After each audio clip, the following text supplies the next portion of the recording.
The Cincinnati Bengals have made two significant cap cuts well before the start of free agency. Is that a sign of what's to come in terms of new habits from this Bengals front office? Let's get into it.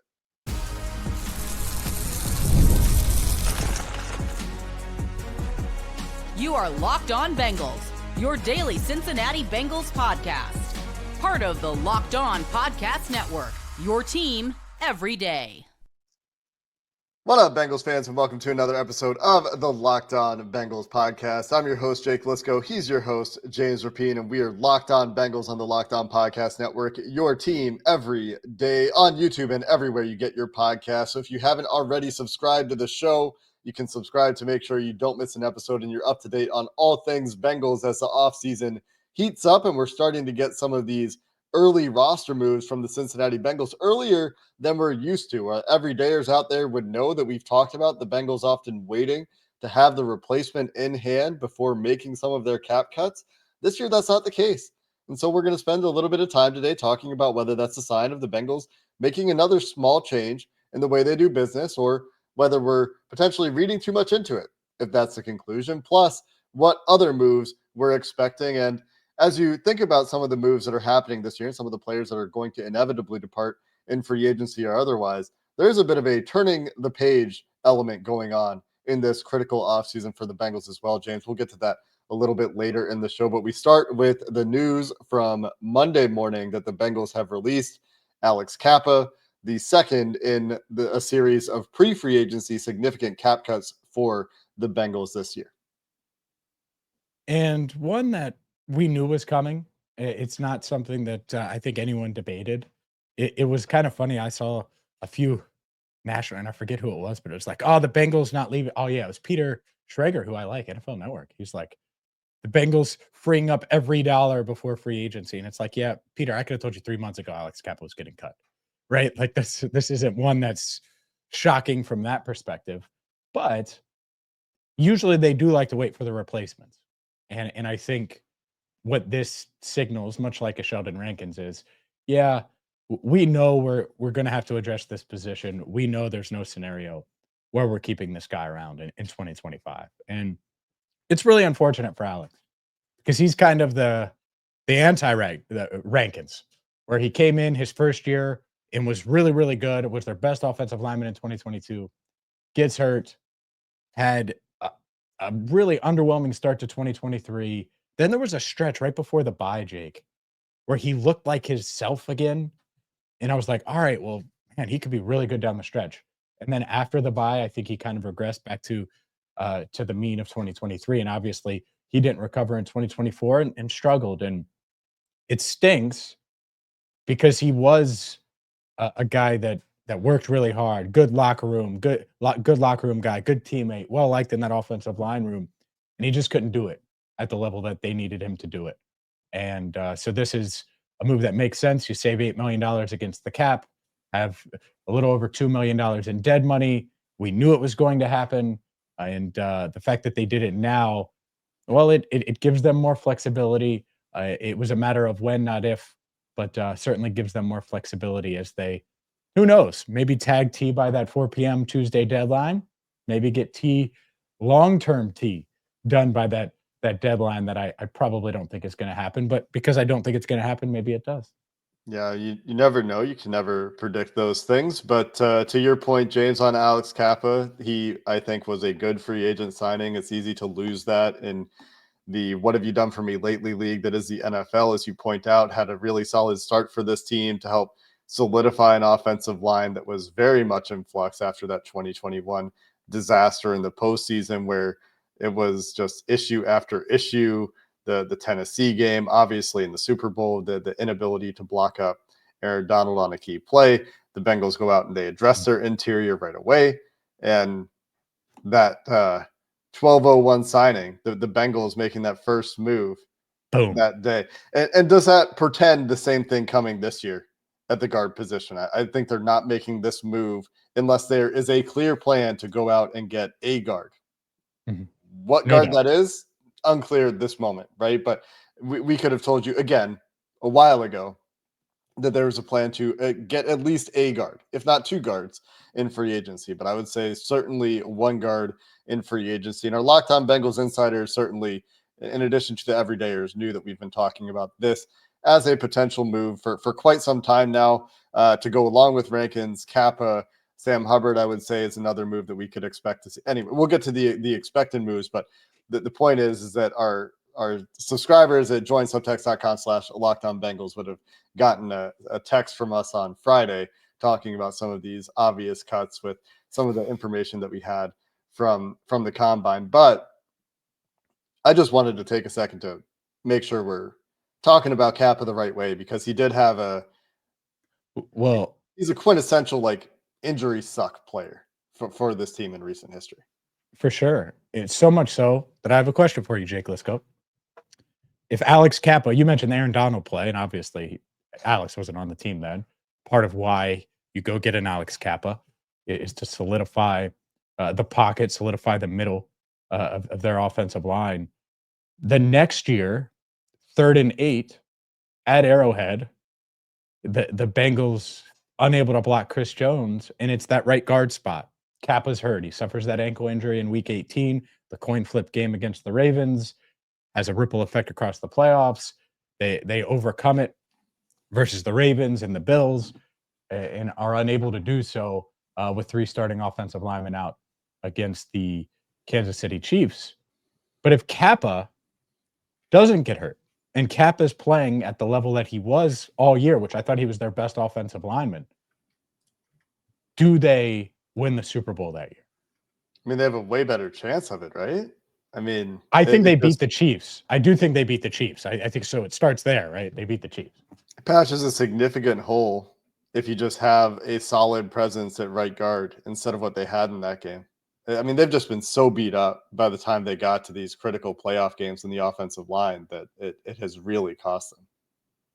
Yeah, because I think he holds up much better. Like Chris Jones is probably not even lining up over the right guard. He's probably not targeting that spot.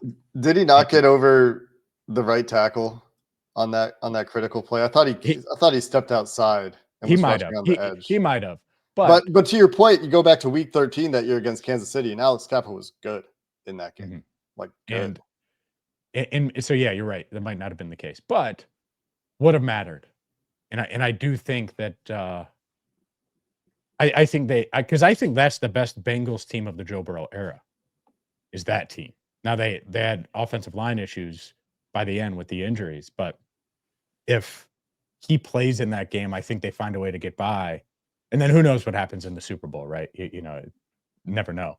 But I do think that they go back to back. Because once they converted that 3rd and 16 or 3rd and 17 or whatever it was to Hayden Hurst, I thought they were going to go downfield, and the pressure started to get to Joe. Mm-hmm. I think it's much less pressure if Alex Cappa is in there, because healthy Alex Cappa, that's exactly what they're looking for in free agency this year.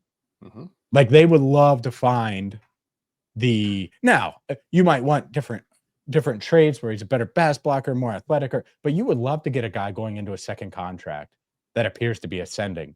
And that's what Alex Cappa, it felt like he was going to be, as just the solid guard for the life of that contract. And unfortunately, like you said, injuries bit him. So can they find that next guy? That would be ideal for sure. Yeah, I think one thing, if you wanted to take away any lesson, is if you can get a little bit more athletic there, that potentially is something that you're looking for. Maybe there's a little bit more cushion in terms of absorbing injuries and being able to maintain a certain level of play. If there's more athleticism in terms of the baseline before those injuries start to take away and chip away at that athletic foundation. And Alex Cappa was, he was a 3rd round pick in 2018 out of Humboldt State, small school, took a few years to find his footing in the NFL, and then was a solid player, had a solid stretch there. And then the injuries caught up to him with age. And like I said, that level of baseline athleticism. So it'll be interesting to see. That'll be our first look potentially at concretely what kind of player aligns with Scott Peters and as the new offensive line coach as they look to bring in a free agent guard. But like I hinted at earlier and started to get ahead of myself earlier, James, there are some other moves that we should be expecting from the Cincinnati Bengals here in the coming weeks. We will recap what those moves are as the Bengals continue to find their way forward in their offseason plan. Coming up next. Today's episode is brought to you by FanDuel. When the game tips off, the NBA action is just getting started, and there's no better place to get in on all of the action than FanDuel, America's #1 sportsbook. With FanDuel, you can place live bets throughout the game. So even if you missed the opening tip-off or you want to bet on a fourth quarter comeback, and yes, the Cavaliers did it again, another huge comeback. They were down big against the Trailblazers. It didn't matter. They found a way to win. So apparently every FanDuel read, Jake, I'm going to mention the Cavaliers because they keep coming back in the fourth quarter. And that's the fun about betting on the NBA is no game is over. These teams, they make a ton of shots and they can turn things around. And by the way, you can do live bets. You can also do same game parlay live bets with FanDuel. Right now, new FanDuel customers can get $150 in bonus bets. If your first $5 bet wins, just visit FanDuel.com to join today. That's FanDuel.com to get your shot at $150 in bonus bets. Make every moment more with FanDuel, the official sports betting partner of the NBA. James, this isn't the end of the potential cap cuts for the Cincinnati Bengals. Rankins and Cappa, certainly two of the obvious moves. But like I said, the Locked On Bengals insiders who are subscribers over at joinsubtext.com/LockedOnBengals got a text on Friday where we also alluded to the imminent moves coming for Sam Hubbard and Jermaine Pratt. Whether that's a trade or a release for Jermaine Pratt depends on whether or not they find a trade partner. I think they're actively trying to find compensation that they would like for Jermaine Pratt. I do not think there's a significant market. A seventh. Is there a seventh out there? Can I get honestly, a 7? There's some decent choices in free agency, and teams could very well just wait for Jermaine Pratt to become available in free agency. And so we'll see if they can get a trade done there, whether it's future compensation or 2025 compensation in terms of a draft pick. I think you should be open to either.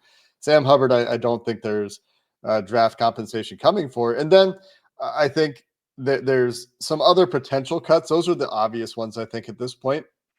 We've gone back and forth on Gino Stone.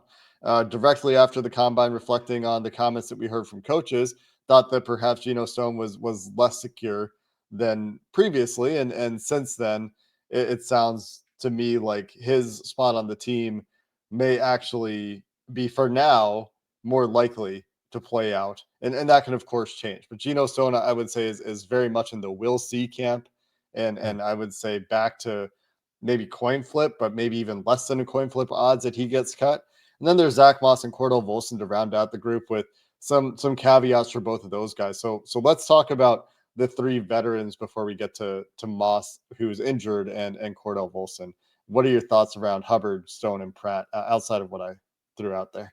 Well, yeah, Hubbard, much like Pratt, or much like what we'll go past tense here now, Kappa and Rankins, it's bye-bye time. And I think there's a decision on what route that is. But Sam Hubbard's certainly not going to be on the team this year, certainly at his number. And I don't think it's going to be like, I think they're going to release him at some point. Now, does he come back? Can never rule that out. I also don't know how likely that is. I would say less likely than previously thought for me anyway. I would say that's becoming increasingly unlikely, but yeah, like you said, you can never rule it out.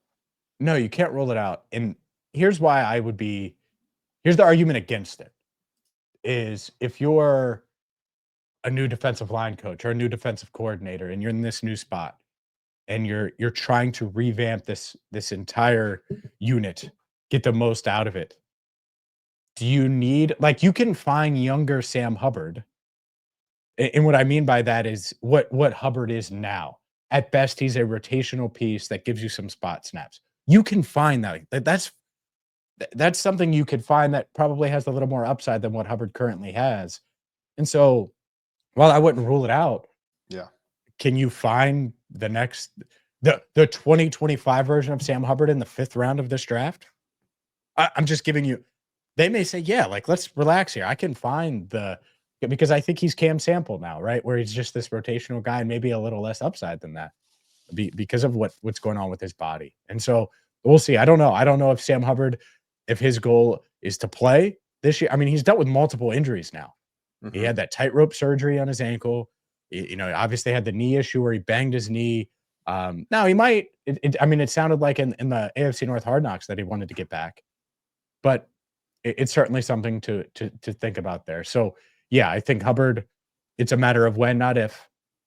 And then after that, here's the one I completely disagree with from my standpoint. There's not a scenario where I would keep Gino Stone. There's just not. $6+ million in cap space that you could free up.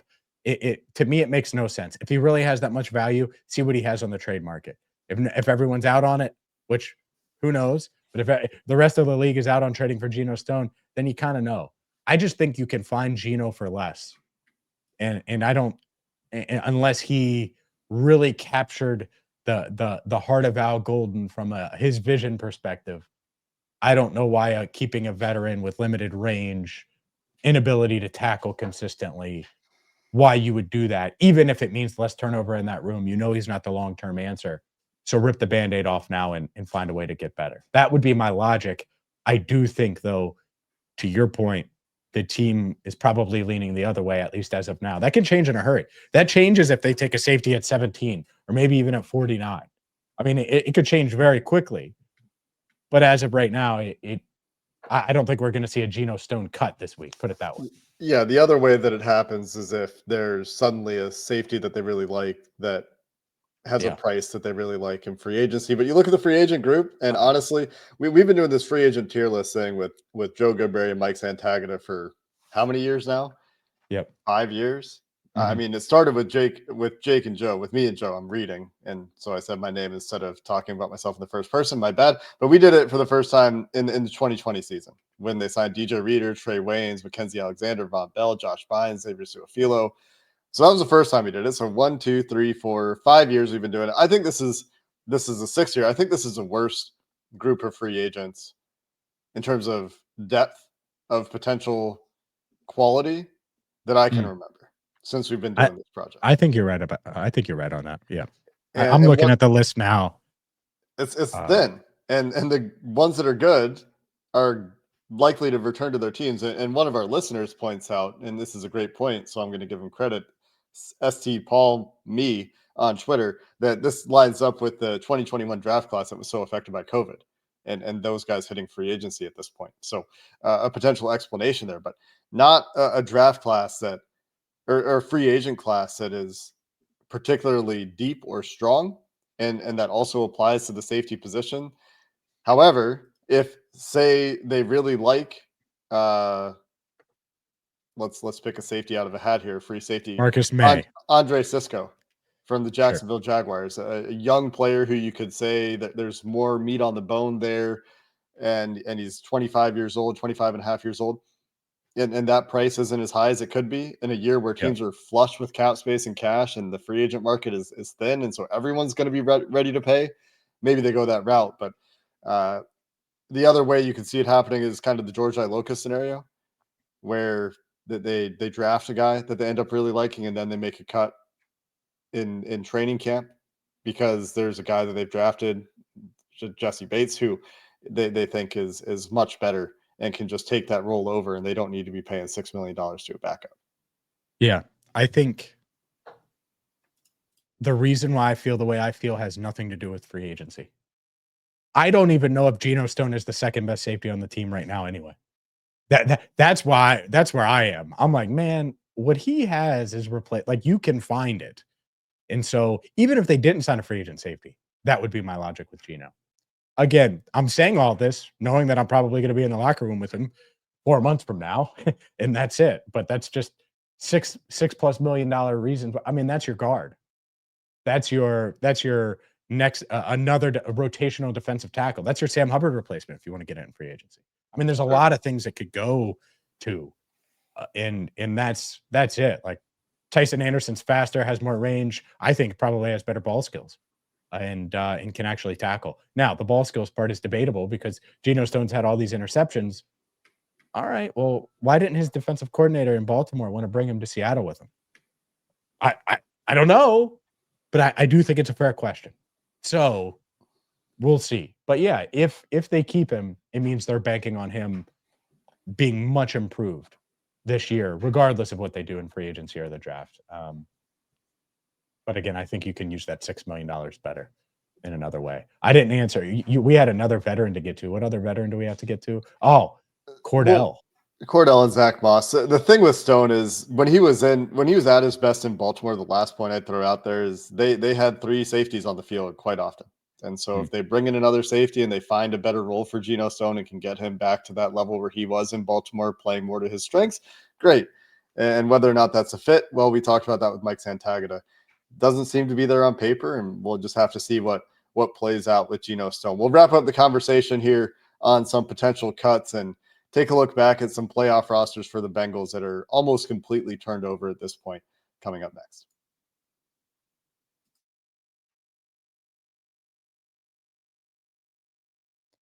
All right, Jake, let's talk about Cordell Volson.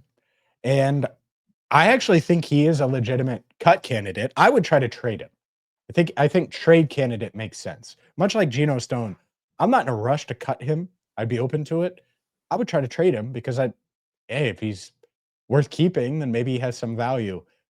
Cordell's the same way. He's played so much that he's hit all these bonuses since being a 4th round pick. His cap hit's like $3.7 million. You could save $3.5 million by trading him or releasing him. And so I do think there's a real conversation there because let's say you draft the kid out of Georgia who had an impressive combine and you're putting him at left, Tate Rutledge. I know he played right guard and that's fine. You want to put him next to Mims and do that. Fine. But you're drafting a guy in the 2nd round, whatever it is, to play left guard. You're probably banking on that guy to start right now.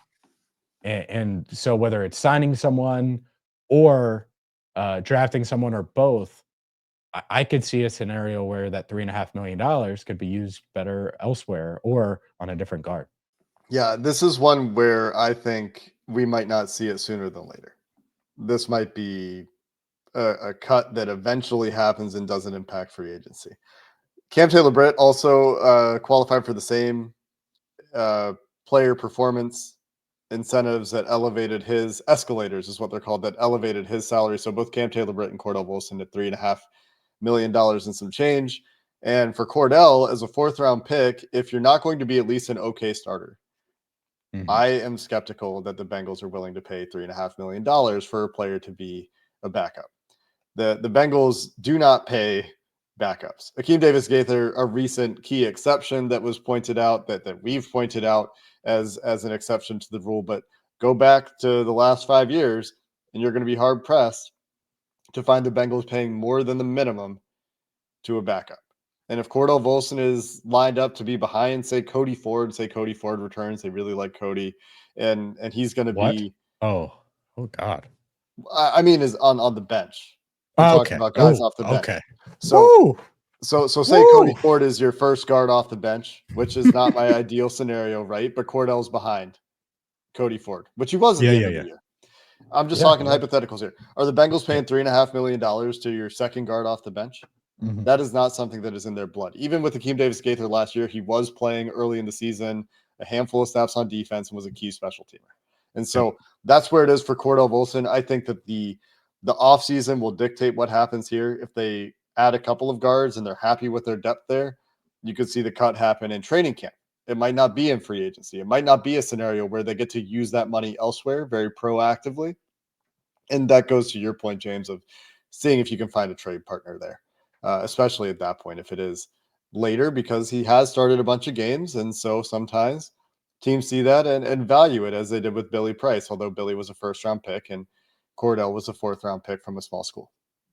Yeah, I think he could have value. I think if you're listing these guys and you're looking at them, it's like, yeah, Cordell, certainly Gino. You mentioned Cam Taylor-Britt. Could have some decent value. Like maybe.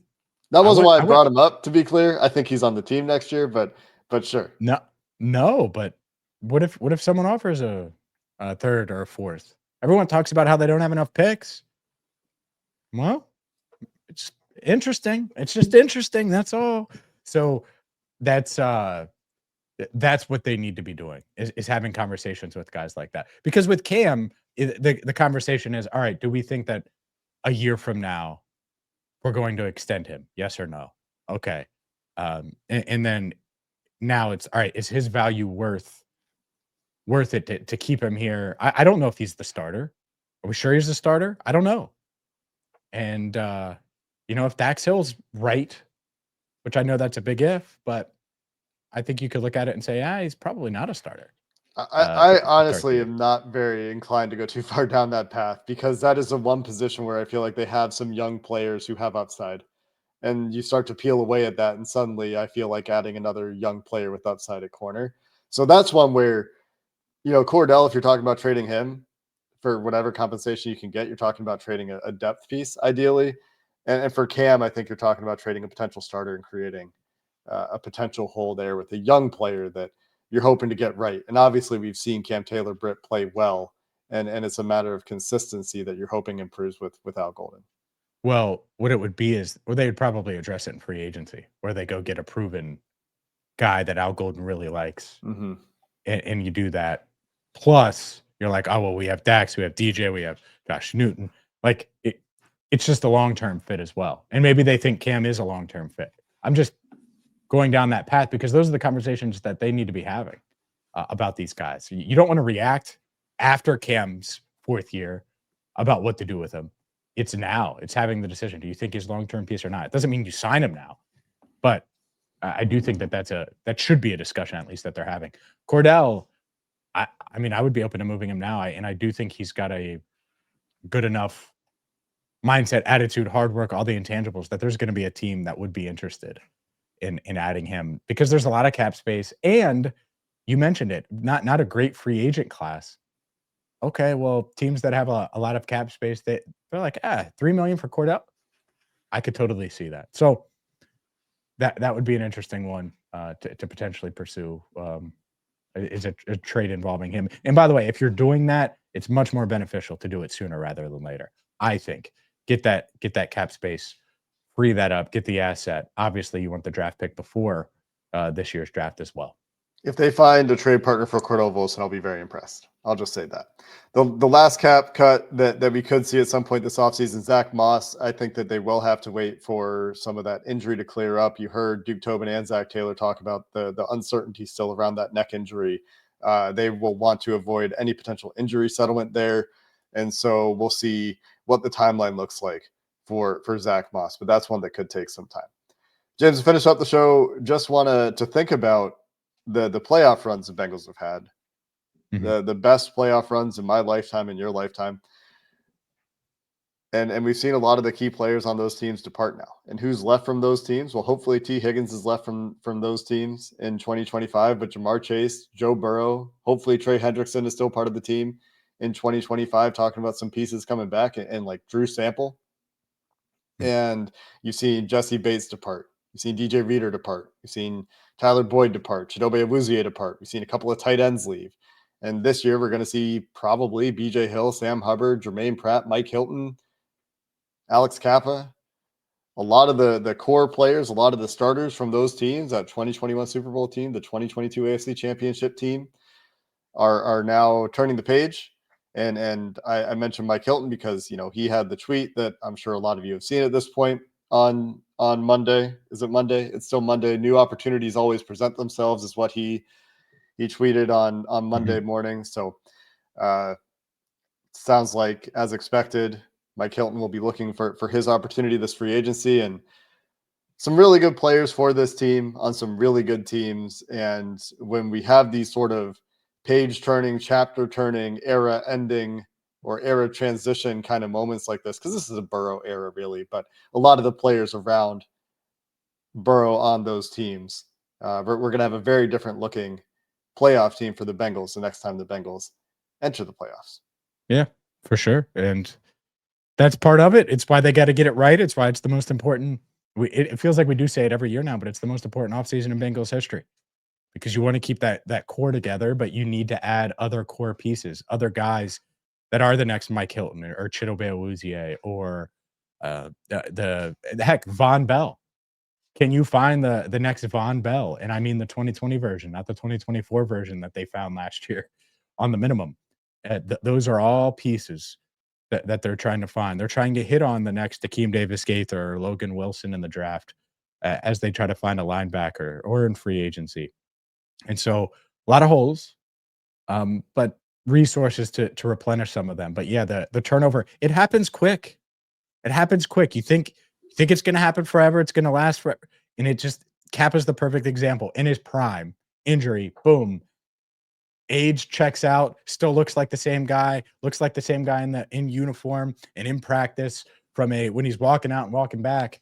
But on game day, when you need him to be the Cappa that you remember, 65 just doesn't look the same.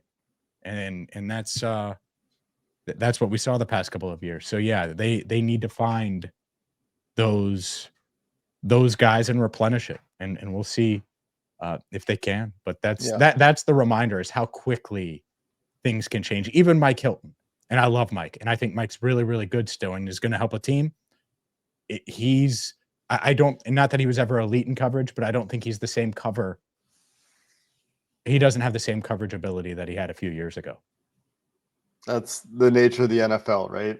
This grind him up, chew him up, spit him out business that exists, where we see very short careers on average. And this is why I talk about, 2 and 3 year windows and planning your teams for 2 and 3 years. Obviously, you're always hoping to find pieces that are around longer than that, but sometimes that's pie in the sky. And so I think there are some lessons there in terms of the way you build your teams and the way you attack certain windows, and the way you would hope to see the Bengals go about it this year and in the next couple of years. But like I said earlier, that's also more difficult and requires a little bit more creativity this year, I think, given the free agent market being what it is and the financial situations across the league. But that is going to do it for this episode of the Locked On Bengals podcast. We've got a franchise tag deadline tomorrow, James. And if there is news between now and then, we're recording this on Monday, obviously, between now and Tuesday afternoon, well, we'll get that news to you. But we'll be watching that franchise tag deadline, of course. And then we've got free agency to prepare for, a combine to reflect on in terms of some of the players that stood out. We'll see if we have time for that this week with all the free agent goings on that we're expecting. But in terms of preparing for free agency. But that's going to do it for this episode of the Locked On Bengals podcast. Until next time, thanks for listening. Hoo day, and have a good one.